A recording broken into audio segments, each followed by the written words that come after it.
마르다와 마리아와 마르다, 이 두 사람의 모습을 보면 우리는 주님 앞에서 봉사하는 것이 어떤 모습인가, 그렇죠? 또 하나님 앞에 예배한다라고 하는 것이 얼마나 중요한가라고 하는 것을 동시에 깨닫게 됩니다.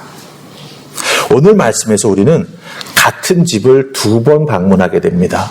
누가복음에 있는 마르다와 마리아의 집, 요한복음에 있는 마르다와 마리아의 집을 방문하게 된다라고 하는 것이죠. 학자들은 이 두 본문에 나오는 이 마르다와 마리아 그리고 나사로가 이 같은 사람들이다, 이렇게 이야기를 합니다. 같은 집 두 번 방문합니다. 예수님이 예루살렘으로 올라가시는 길 베단이라고 하는 작은 마을에 있던 그 집, 마리아가 사는 집이었죠. 마르다가 문을 열고 예수님을 맞이했습니다. 바쁘게 분주한 마음으로 예수님을 위해서 음식을 준비했습니다. 요한복음 12장에 보면은요, 예수님 못 박히시기 6일 전의 일입니다. 다시 그 집으로 가십니다. 나사로는 살아나서 예수님을 만나고 기뻐서 잔치가 열리고 있습니다. 그 잔치상을 누가 준비하죠? 마르다가 준비합니다. 마르다가 또 일을 합니다. 마리아는 예수님의 장례식을 준비하며 향유를 예수님의 발에 붓습니다. 잘 보세요. 같은 자매지요, 같은 집이지요, 같은 예수님이십니다. 그런데 누가복음과 요한복음을 비교하면 뭔가 달라졌어요. 네. 뭐가 달라졌을까요? 달라진 건 사람이 달라졌습니다. 그럼 마르다가 어떻게 달라지게 됐는지 우리 누가복음과 요한복음을 비교하면서 살펴보십시다. 자, 우리 먼저 마르다를 살필 텐데요. 누가복음 다시 펴셨죠? 40절, 41절 말씀입니다. 다 찾으셨어요? 누가복음 10장 40절, 41절 우리 같이 읽습니다. 시작. 마르다는 준비하는 일이 많아 마음이 분주한지라 예수께 나와 이르되 주여, 내 동생이 나 혼자 일하게 두는 것을 생각하지 아니하시나이까? 그를 명하사 나를 도와주라 하소서. 주께서 대답하여 이르시되 마르다야 마르다야, 내가 많은 일로 염려하고 근심하나. 아멘. 이 누가복음 10장에 나오는 마르다의 모습을 우리가 쭉 읽어 내려가다 보면 본능적으로 마리아보다는 마르다를 우리가 편들고 싶어하는 그런 마음이 있습니다. 여기 계신 여러분들 솔직히 한번 생각해 보시기 바랍니다. 마르다의 심정이 이해가 안 되세요? 이해가 되지요. 손님이 오셨어요, 자기 집에. 그것도 예수님이 오셨어요. 예. 근데 딱 식사 때입니다. 식사 준비해야죠. 예수님 맞이하기 위해서 청소도 해야 됩니다. 그런데 동생은 거실에서 앉아가지고 예수님 말씀만 듣고 있습니다. 여러분이라면 어떻게 하시겠어요? 아마 막 눈치를 줬을지도 몰라요. 여기에서 나타나는 마르다의 모습, 우리가 혹시 그걸 마르다의 문제라고 생각할 수 있을 수 있겠는데, 마르다의 모습, 마르다의 문제는요, 섬김 자체가 아니었습니다. 예수님을 섬기는 거 참 귀한 것이죠. 근데 여기서 나타나는 마르다의 문제점은요, 분주함이었어요. 분주함. 40절 여러분 잘 보시기 바랍니다. 마르다는 준비하는 일이 많아서 마음이 뭐하다고요? 분주하다, 이렇게 얘기했어요. 분주하다로 번역된 헬라어 단어는 페리에스파토라고 하는 단어입니다. 페리에스파토. 이 단어를 사전에서 찾으면 무슨 뜻이 나오냐면요, 이 사방으로 끌려다니다. 일로 끌려가고 절로 끌려가는 거예요. 또 한 가지는 여러 방향에서 동시에 당기다. 그러니까 여러분 생각해봐요. 마르다를 한 사람인데 이리 끌리고 저리 끌리고 동시에 사방에서 쭉 잡아당깁니다. 그럼 마르다는 어떻게 되는 거죠? 분주해지는 거예요. 자기가 진짜 집중해야 될 일에 제대로 집중하지 못하면서 마음만 급해지는 거예요. 그러니까 마르다가 섬기는 것이 잘못된 게 아니라 섬기는 일에 끌려다니면서 마음을 정하지 못했고, 일에도 집중하지 못했고, 집중하지 못하는 시간도 많이 걸리고, 그리고 가장 중요한 자기 집에 찾아오신 예수님을 깊이 만나는 것도 놓쳐버리고 말았다라고 하는 거예요. 무엇 때문에? 분주한 마음 때문에. 한번 상상해 보시기 바랍니다. 마르다는 처음으로 기쁨으로써 시작했죠. 예수님 우리 집에 오셨으니 얼마나 좋습니까? 잘 대접해야지. 그런데 누가복음 10장을 읽어 내려가다 보면 어떻게 되죠? 어느 순간부터인가 그 기쁨이 마음이 분주해지니까 의무가 되고, 의무가 되니까 부담이 되고, 부담이 되니까 원망을 하기 시작했다라고 하는 거예요. 우리가 하나님의 부르심을 따라 온 힘을 다해서 섬기고자 할 때 한 가지에서 출발하죠. 보통 두 가지가 되고 세 가지가 되고, 그럼 어떻게 되죠? 때론 마음이 분주해집니다. 분주해지다 보니 어떻게 됩니까? 이리 끌려가고 저리 끌려가고 조금씩 지쳐가는 자기 자신을 발견하게 되죠. 예. 이 마르다의 분주함은 예수님을 진정으로 환대하는데 꼭 필요한 한 가지를 놓쳐버린 거예요. 음식 중요합니다. 깨끗이 청소하는 것 참 중요합니다. 하지만 이 분주함 속에서도 꼭 지켜야 될 게 있습니다. 그것은 무엇입니까? 예수님을 만나고 예수님 앞에서 음성을 듣고 말씀을 듣고 예수님과 깊은 대화를 나누는 것도 우리는 놓치지 말아야 된다라고 하는 거예요. 이렇게 분주하고 예수님 앞에서 불평하는 마르다를 향해서 예수님은 마르다의 이름을 2번 부르십니다. 마르다야, 마르다야. 그렇죠? 이 성경에서 이름을 2번 부른다라고 하는 것은 여러분 굉장히 중요한 의미를 가지고 있습니다. 성경의 예를 한번 찾아볼까요, 여러분들? 성경의 예를 보면은요, 하나님께서 이름을 2번 부르는 사람들이 있습니다. 특별히 창세기 에 보면 하나님께서 아브라함의 이름을 2번 부르시죠. 어느 때 2번 부르시죠? 아들 이삭을 모리아 산에서 잡아 번제물로 드리기 위해서 칼을 높이 뽑고 아들을 묶어서 탁 이제 목을 따려고 할 때입니다. 그때 하나님께서 아브라함의 이름을 2번 부르셨어요. 아브라함아, 아브라함아. 아브라함을 위해서 준비해 놓으신 것이 있어서 바로 결정적인 순간에 하나님께서 아브라함의 이름을 부르시면서 여호와 이레의 하나님을 만나게 해주시기 위해서 그 이름을 2번 부르셨습니다. 네. 여러분들 잘 보세요. 여호와 이레의 하나님을 만나게 해주시기 위해서 아브라함의 이름을 2번 부르셨습니다. 예수님이 마르다의 이름을 2번 부르셨습니다. 이건 질책이 아닙니다. 오히려 반대입니다. 마르다야, 내가 너의 마음을 알아. 내가 너의 분주함을 안다. 내가 너의 간절함을 안다. 하지만 그 모든 것을 멈추고 이제 이리 오너라. 마르다야, 난 단 한 가지만 필요하다. 바로 네가 필요하다. 이걸 말씀해 주시는 거예요. 예수님께서 깊은 사랑으로 마르다를 부르시는 것이죠. 마르다를 예수님 만나고 싶으셔서 예수님께서 직접 불러주셨다라고 하는 것입니다. 여러분들, 그러기에 우리의 마음이 분주해질 때, 교회를 섬기기 위해서 열심히 헌신봉사할 때 분주해지는 마음이 생기면 어떻게 됩니까? 피곤해지기도 합니다. 그렇죠? 그런 순간에 분명 예수님께서는 우리의 그런 모습을 보시고 어떻게 하시죠? 우리의 이름을 2번 불러주십니다. 그렇기 때문에 봉사하는 과정 중에도 우리는 믿음의 길을 종고 세우고 있어야 됩니다. 왜? 나를 부르시는 주님의 음성이 꼭 나에게 들릴 것이기 때문에. 섬기는데 마음이 분주해지기 시작하면 그 분주함은 결국은 어떻게 됩니까? 마르다와 같은 불평으로 이어지게 된다라고 하는 거예요. 섬기는데 불평한다. 그것처럼 안타까운 게 어디 있습니까? 그런 마음으로 가기 전에 우리 주님께서는 우리의 마음과 상태를 아시고 여러분의 이름을 꼭 2번 불러주실 줄 믿습니다. 그렇게 불러주실 때 꼭 응답하시고 주님 앞에 나아가 주님을 깊이 만나시는 은혜가 있기를 주님의 이름으로 축복합니다. 이제 요한복음 12장에 나오는 마르다의 모습을 보십시다.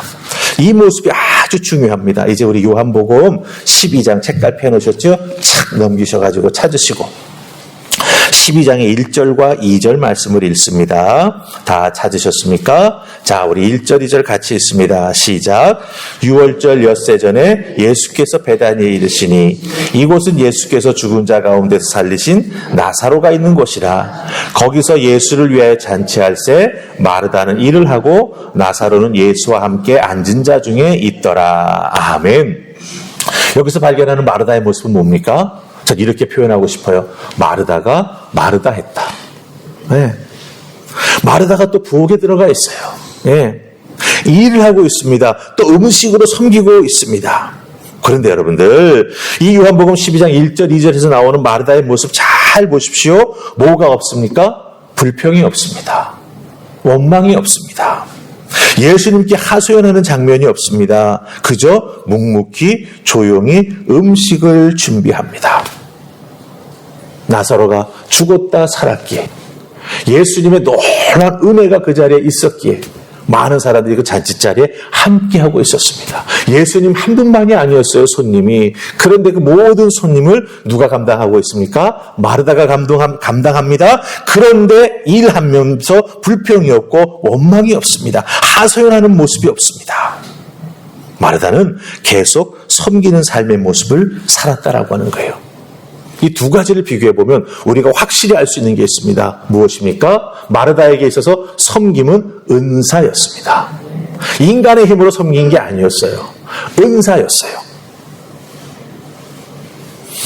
그러나 마르다의 그 섬김이 주님을 만나는 또 다른 모습임을 깨닫고 주님 앞에서 음식을 준비하는 마음으로 마르다는 요리를 하고 있었다라고 하는 거죠. 이게 단순히 힘든 일이 아니라 주님을 만나는 다른 모습이다라고 하는 걸 깨달아 알게 되었던 것입니다. 여러분들, 이것이 진정한 믿음의 성숙의 모습이 된다라고 하는 거예요. 신앙의 성숙은요, 마르다가 마리아가 되는 게 아닙니다. 네. 마르다가 더 깊은 마르다가 되는 것입니다. 섬김의 은사에 순종해 나아가면서 그 섬김의 은사의 뿌리를 예수님께 두는 것입니다. 내가 다른 사람을 위해서 봉사하는 게 아니지, 주님을 위해서 봉사하는 것이지. 이렇게 봉사할 때 주님께서는 내가 힘들 때 내 이름을 두 번 불러주시면서 나를 위로해 주시고 나를 특별한 방법으로 만나주시오. 이런 믿음, 이런 체험, 이것을 통해서 변화가 일어나고 성숙한 믿음의 사람으로 성장해 갈 수 있다라고 하는 거예요. 이 마르다를 통해서 우리가 깨달아 알 수 있는 것, 중요한 세 가지가 있습니다. 이런 변화가 있을 때 정말 믿음이 성장하고 봉사가 더욱 깊어지는구나. 첫 번째는요, 우리가 마르다의 모습에서 두 가지를 비교할 때 확연히 나타나는 게 있었죠. 뭡니까? 불평이 사라졌어요. 네. 누가복음의 마르다는 예수님 내 동생 나 혼자 일하게 두는 걸 왜 두고 보고 계십니까? 당장 부엌으로 내보내 주셔야지. 근데 요한복음의 마르다는 아무런 말도 없습니다.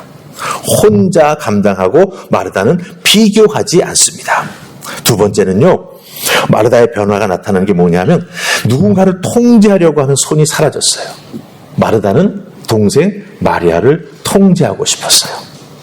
뜻대로 이렇게 저렇게. 예수님을 통해서 동생을 뭔가 좀 움직여 보려고 했습니다. 그런데 두 번째 마르다는요, 마리아가 예수님의 발에 향유 붓는 것을 어떻게 했어요? 막지 않았어요. 야, 그건 어떻게 돈 모아서 산 건데, 이렇게 외치지 않았어요. 세 번째는요, 섬김이 예배가 되었습니다. 마르다의 섬김과 마리아의 향유는 이제 하나의 섬김, 하나의 예배가 되었던 것이에요. 서로가 비교하기 시작하면 하나로 뭉칠 수가 없습니다. 그렇죠?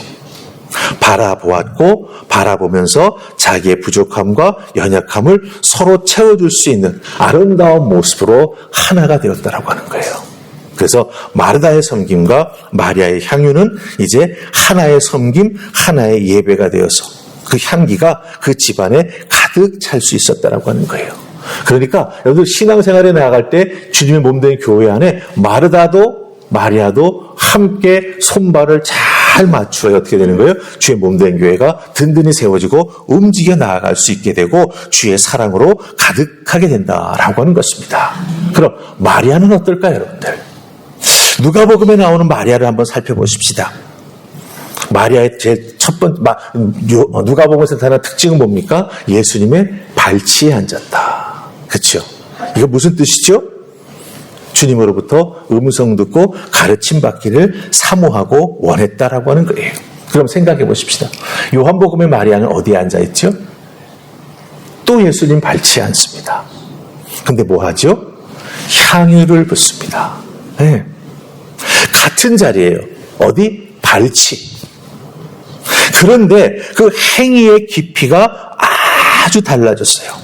마리아를 볼 때마다 마리아는 예수님 발치에 있었습니다. 누가복음 10장에는 말씀 듣는 발치에, 요한복음 12장에는 값비싼 향유를 붓는 발치에, 즉 마리아의 믿음은 발치에서 자라나는 믿음이었다라고 하는 거예요. 누가복음 10장은 듣는 것에서 만족하는 믿음이었다면 요한복음 12장에서의 마리아의 믿음은 발치에 있지만 어떻게 됩니까? 자기가 준비한 향유를 예수님의 발에 붓고 자기의 머리로 그 예수님의 발을 닦아주었다라고 하는 거예요. 여러분들, 유대인들에게 있어서 여인의 머리는 영광을 상징합니다. 마리아는 자기의 가장 영광스러운 부분을 가지고 어떻게 한 거예요? 주님의 발, 낮은 발을 닦는 수건으로 사용했다라고 하는 거예요. 듣는 자가, 그렇죠? 말씀을 통해서 깊이 깨달아갖고 밟지 않는다라고 하는 의미를 깨달아 알게 되니까 어떻게 한 것입니까? 예, 자기의 가장 영광스러운 것, 자기가 가장 귀하게 준비했던 것을 주님께 올려드리고 자기의 그 머리를 사용해서 주님의 영광을 더욱더 드러나게 했다라고 하는 거죠. 이것이 바로 예배의 본질입니다. 나의 영광을 주님의 발 아래 내려놓는 것이죠. 그러니 우리 이 고난주간 우리가 만나는 예수님 만났던 사람들, 말씀을 통해서 만나지 않습니까? 베다니의 마르다와 마리아는 결국 우리 신앙의 두 날개와 똑같습니다. 이 두 날개가 있어야 우리는 믿음으로 날아오를 수 있다라고 하는 거죠. 누가복음 10장의 마르다, 봉사의 마음, 그러나 예배의 마음을 잃어버려 넘어졌지만 요한복음 12장에서 보는 마르다는 어떻습니까? 예배하는 봉사자로 우뚝 섰다라고 하는 거예요. 마리아는 누가복음에서는 주님의 말씀을 발치한 데서 듣기만 하는 초보적인 예배자였지만 요한복음에서 만나는 마리아는 어떻습니까? 주님의 죽으심을 미리 준비하여 자기의 전부를 드리는 헌신적인 예배자로 바뀌었다라고 하는 거예요. 네. 정말 중요한 것은 뭡니까? 마르다와 마리아가 나의 신앙생활에 둘 다 꼭 필요하다라고 하는 거예요. 네. 마르다의 봉사와 마리아의 믿음과 그 뜨거운 가슴, 이 두 가지가 조화를 이루어야 된다라고 하는 것입니다. 이 두 가지가 어떻게 조화를 이루게 되죠, 여러분들? 예수님을 두 번 만났기 때문이에요. 이 부분이 참 중요합니다. 아마 한 번만 만났으면 미성숙해가지고 불평하고 원망하고 또 왜 나 원망하는 거야? 왜 나에게 뭐라 그러는 거야? 이렇게 계속 싸웠을 수도 몰라요. 그런데 한 번 만나고 예수님을 두 번 만나는 자리에서 그들은 예수님의 음성을 듣고 예수님께서 자기들 인생에 찾아오셔서 얼마나 큰 일을 해주셨는지 오라버니 나사로를 살려주잖아요. 그 놀라운 기적. 생명의 근원 되시는 예수님을 만나게 되는 것이죠. 거기에서 더욱더 깊은 자리로 나아갈 수 있었다라고 하는 것입니다. 여러분들에게 부탁합니다. 이제 혹여 있는 여러분의 마음속에 있는 이 비교의식 내려놓으시기 바랍니다. 그리고 그 자리에서 일어나와 주님 앞으로 한 발자국 더 가까이 가는 섬김의 예배자가 다 되시기를 주님의 이름으로 축복합니다. 발치에만 앉아 있었다라고 한다면 그 자리에서 일어나서 더욱더 주님을 향해서 깊은 섬김의 자리로 나아가며 헌신의 자리로 나아가는 예배자가 다 되실 수 있기를 주님의 이름으로 축복합니다. 마르다와 마리아, 바로 우리에게 꼭 필요한 두 사람이라고 하는 것, 나에게 꼭 필요한 두 사람이라고 하는 것, 예수님이 그 십자가를 향해서 걸어가시면서 이 두 사람을 만나주시고 우리에게 귀한 믿음의 모범으로 보여주셨다라고 하는 걸 기억하시고 두 사람을 기억하며 믿음 생활에서 승리하는 은혜가 있기를 주님의 이름으로 축복합니다. 아멘. 우리 기도하겠습니다. 오늘도 마칠 때에는요, 제가 축도하고 그 다음에 개인 기도 꼭 하시고 돌아가시기 바랍니다. 하나님 감사합니다. 이 새벽 저희들을 주의 손으로 부르셔서 마르다와 마리아, 마리아와 마르다, 신앙생활에 참 대조되는 두 사람들이지만 이 두 사람의 모습을 살피니 우리에게 꼭 필요한 두 사람의 모습입니다. 섬김의 귀한 예배자, 주님 앞에 나아가 믿음이 더욱더 성장해지며 정말 주님이 원하시는 것을 위해서 영광 돌리는 우리가 되게 하여 주시옵소서. 한 사람이 두 능력을 소유한다라고 하는 것 쉽지 않은 것이지만 우리 주님께서 은사로 베푸시고 훈련을 통해서 우리에게 그 귀한 모습들이 새겨질 수 있도록 이끌어 주실 때 주님을 위해서 또 나 자신의 믿음의 성장을 위해서 섬기며 헌신하며 믿음 생활에 나아가는 우리 모두가 될 줄로 믿습니다. 우리를 도와주시고 특별히 성령 하나님 기름 부어주셔서 이 모든 것 감당해 나아가는 예수를 만났고 예수를 따라 나아가는 믿음의 사람들 다 될 수 있도록 축복하여 주시옵소서. 예수님 이름으로 기도하옵나이다. 아멘.